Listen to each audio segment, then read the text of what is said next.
Here we are at the Q&A session. Let me start by coming back to Lilia, whom we have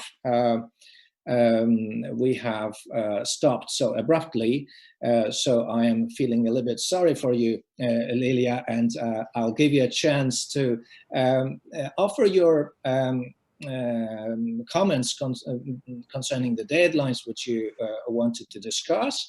And I'll also share with you the first questions that are coming in. Lilia. Hi.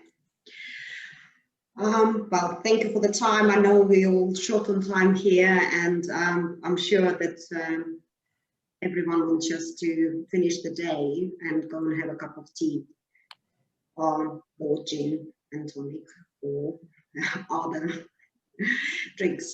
About the deadlines, just very quickly. 31st of December 2020.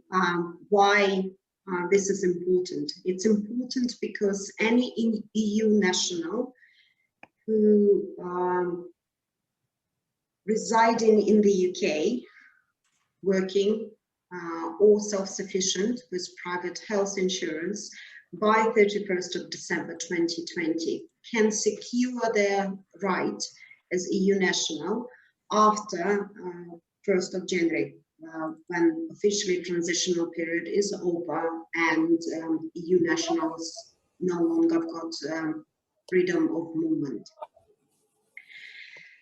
Anyone who's here by 31st will have 6 months up until 30th of June 2021 to register or apply for pre-settled or settled status to confirm their rights. And their rights is very simple.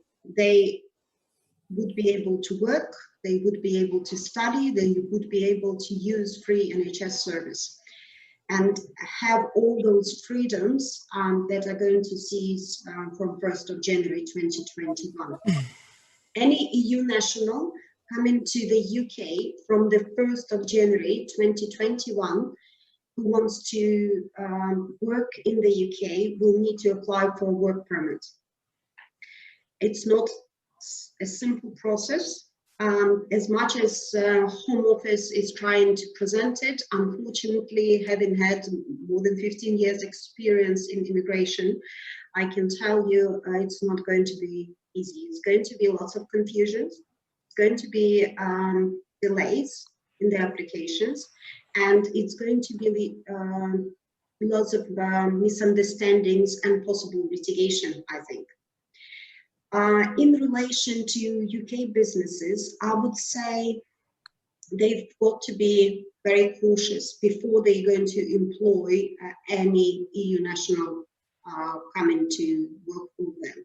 They would either need to make sure that EU nationals have been residing in the UK and secured their settled status or indefinite leave to remain, or they have temporary leave, which is called pre-settled leave to remain, or maybe they are dual nationals and already acquired British citizenship.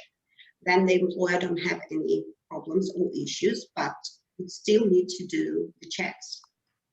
Any so-called fresh EU nationals or businesses that wish to operate in the UK, they've got to find out what is their immigration procedures.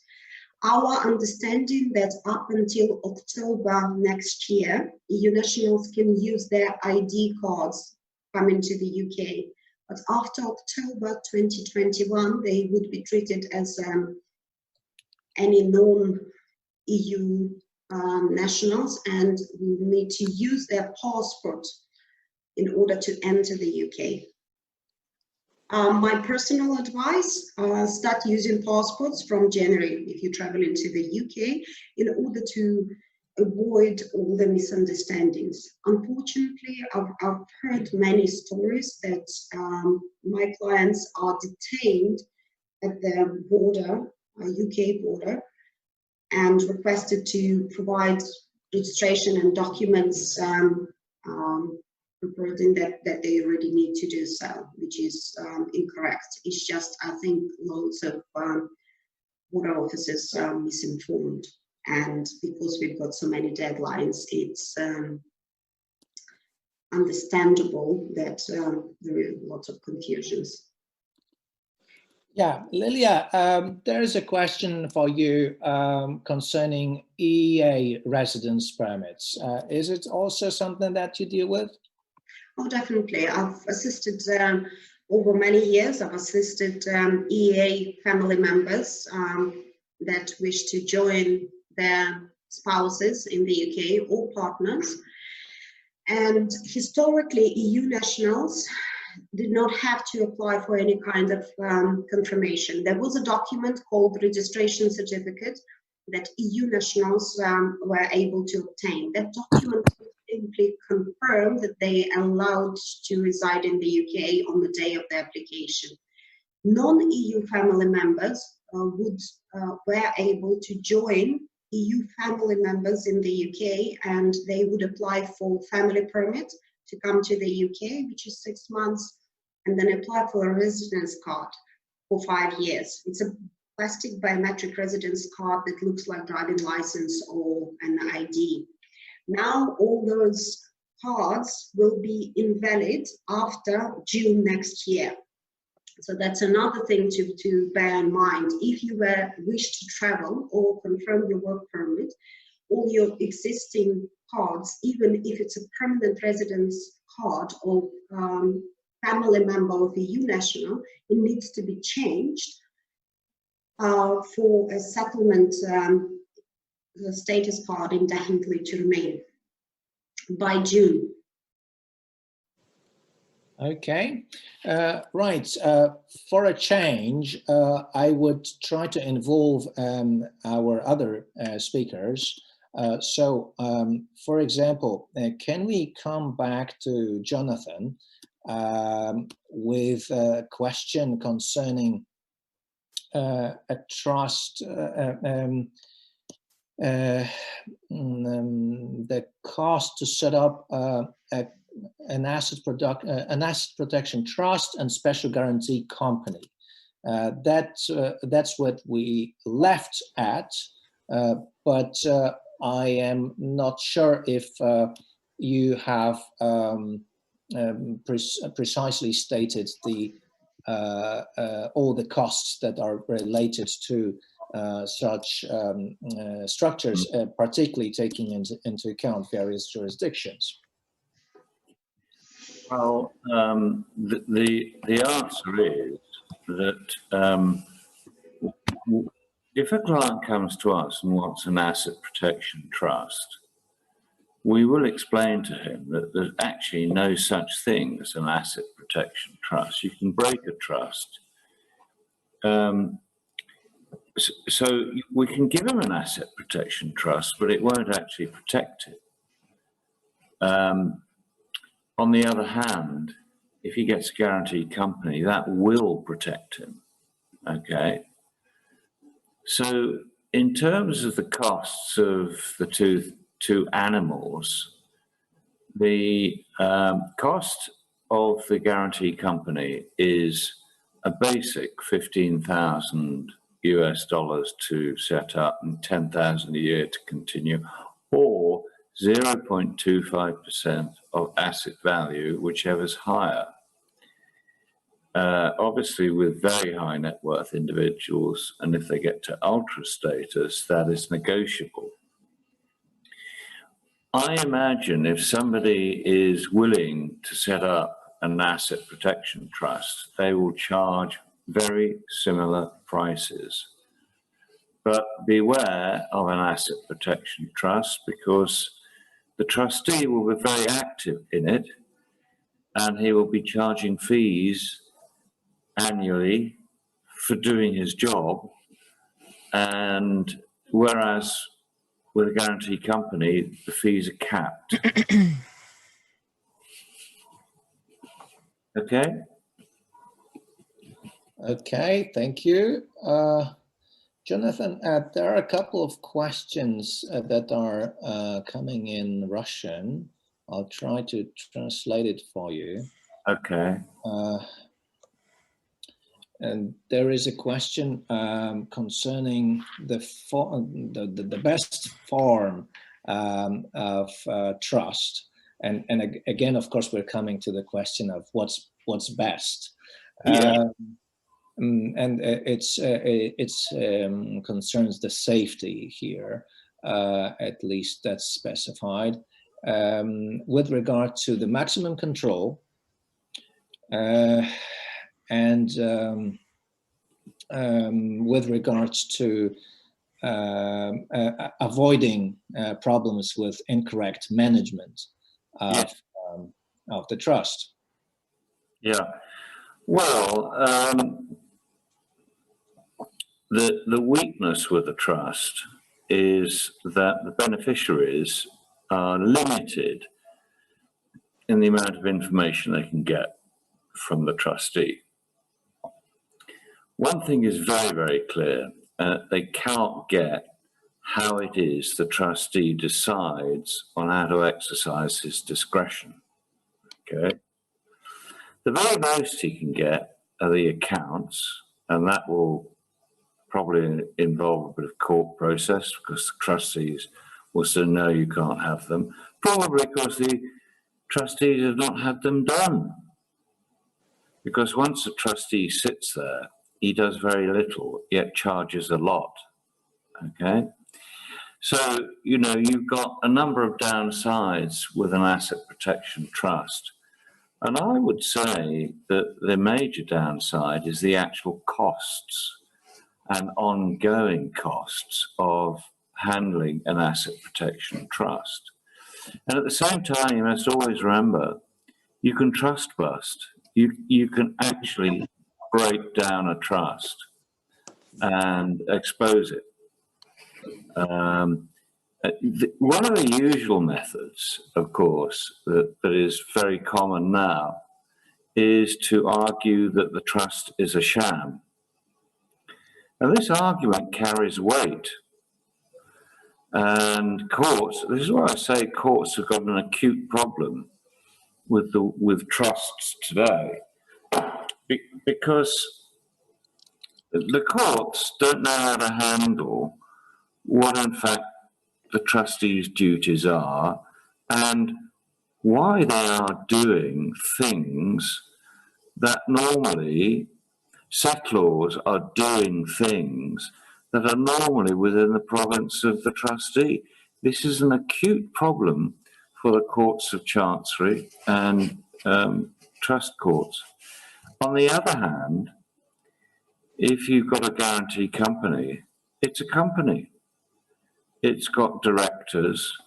It makes decisions within the hour if you want. It is a stable, it's a limited corporation. And there are no complications with a guarantee company. Whereas with an asset protection trust, if it be asset protecting, you've always got problems and tension between the trustees and the beneficiaries. Okay, thank you very much. Linz, are you still with us? Here I am. Okay, wonderful. We'd love to take advantage of your knowledge with regard to Liechtenstein. Question for you is, what is the use of the foundation and trust, Liechtenstein Foundation or Trust, in the international field?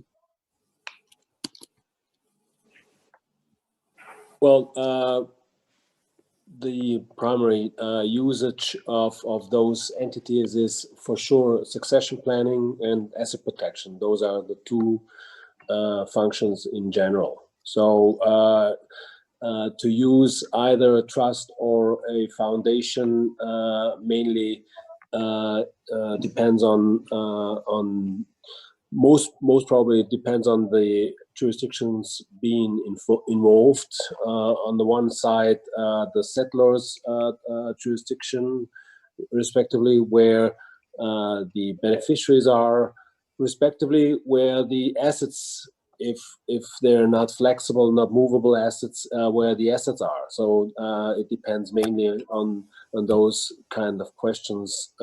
If we use a common law trust, respectively, a civil law foundation. And there is a question for you also concerning the costs. What are the annual costs for a Swiss or Liechtenstein jurisdiction for a non-resident founder of a trust? With respect to the to set up a the running cost, the yearly running cost, if I understood correctly, not the setup cost, but the running cost of a trust, we do not have the concept of the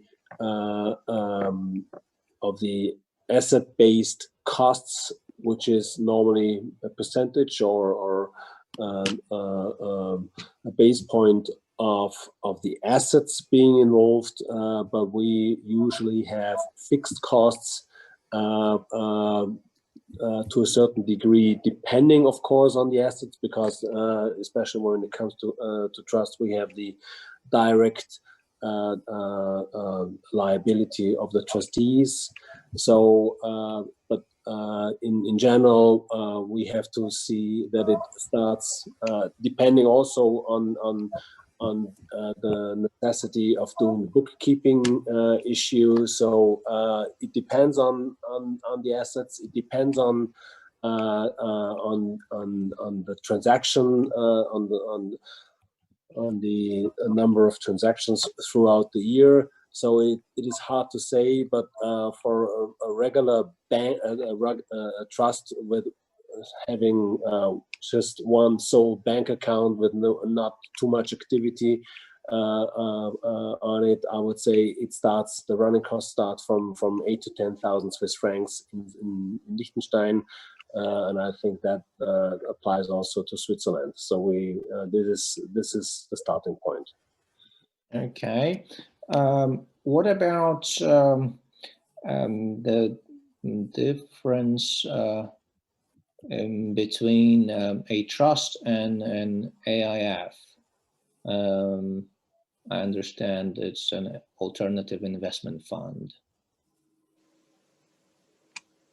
Well, it depends on how the AIF is structured. Again, we're back to the issue of having the AIF fund being structured as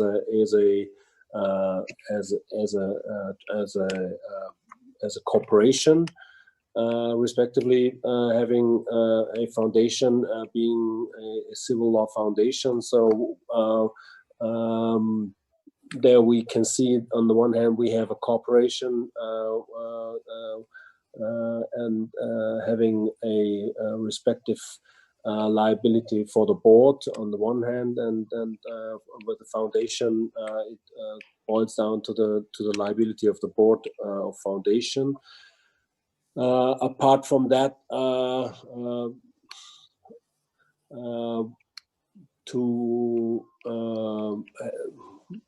I think the question tends to the question of due diligence.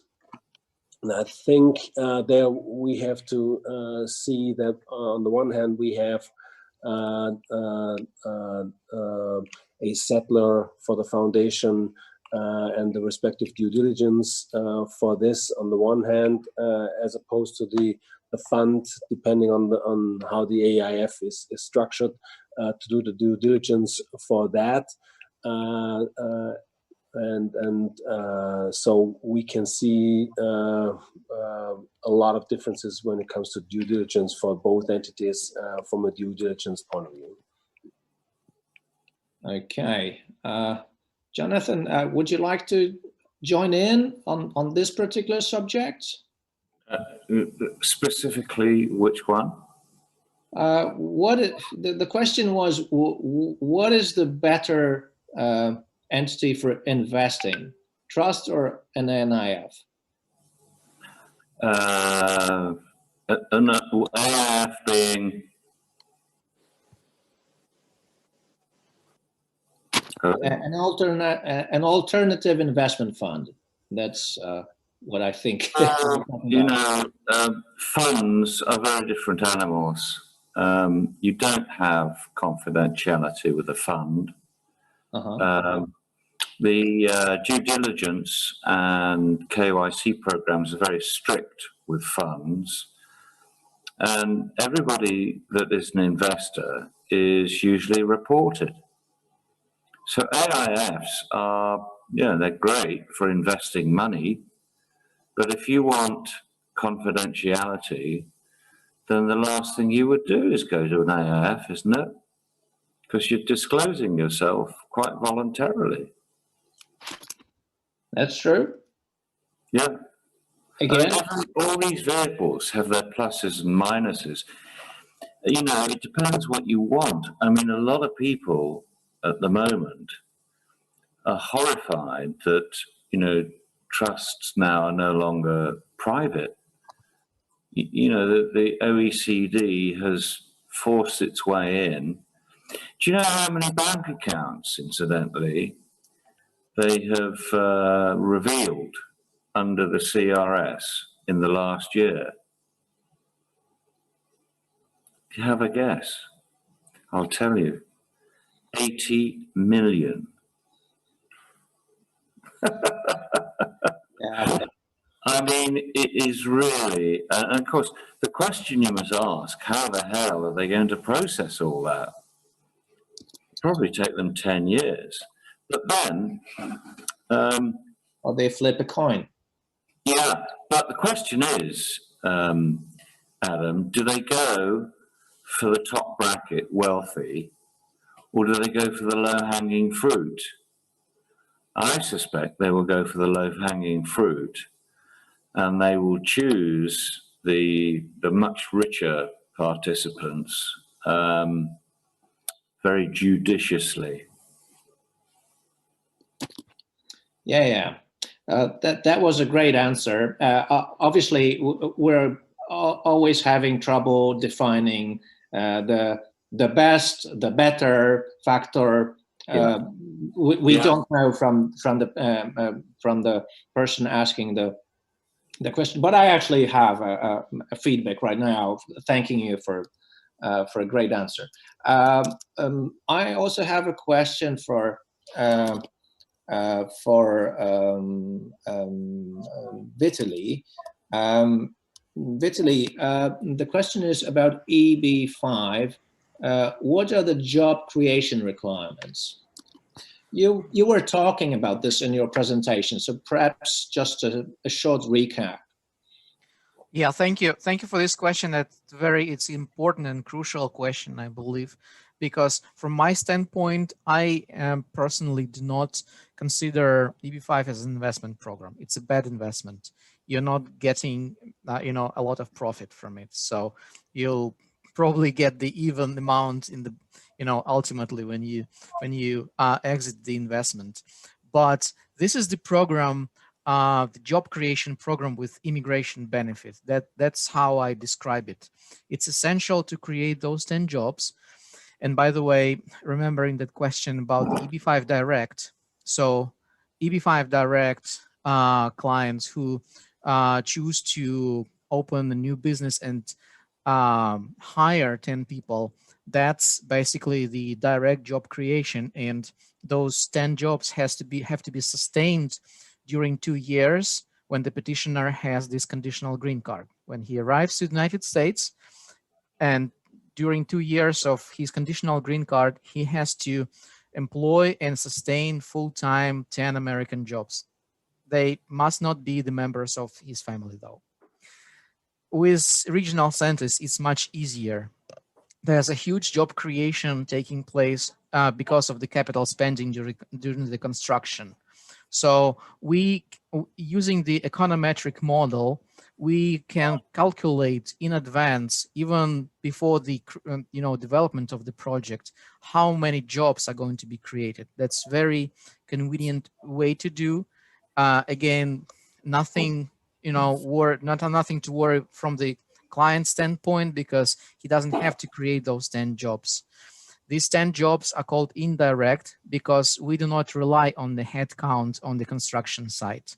This is the kind of jobs that are created because there is a project and there's lots of suppliers, vendors, and contractors who are supposed to do the employment because of the existence of this project. So this is how it works, and that's acceptable for the US Immigration Service, the way it calculates using the econometric model. So one investment has to create 10 jobs. Thank you, Vitaly. I have a message from the organizers that we should be really calling it a day.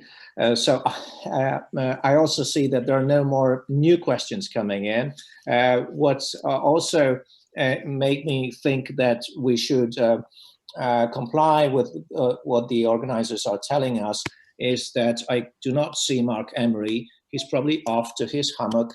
And I can hardly blame him after such a long session. So let me thank you all for being absolutely great speakers. Lilia, thank you for your very detailed presentation. Vitaly, thank you for your very robust presentation, providing for so many details. Jonathan, it was wonderful to listen to your both historical angle and to the link that you were making with the future, discussing the innovative ways of trying to address the needs of trust management. And finally, Alexander, it was also very useful to hear your technical remarks about Liechtenstein. Thank you all. I finally thank all those who have persevered to the end from the audience, listening to these presentations and asking questions. I hope that you'll be still interested in asking more questions, perhaps directly via email or WhatsApp or whatever. And my final point is, let's meet finally in person in 2021, and let's forget this 2020 misery called Corona.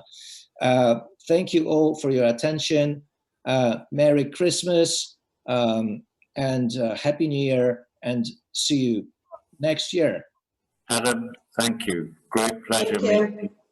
I look forward to meeting you in the flesh in due course. Merry Christmas. We'll do that. Merry Christmas. Merry Christmas, everyone.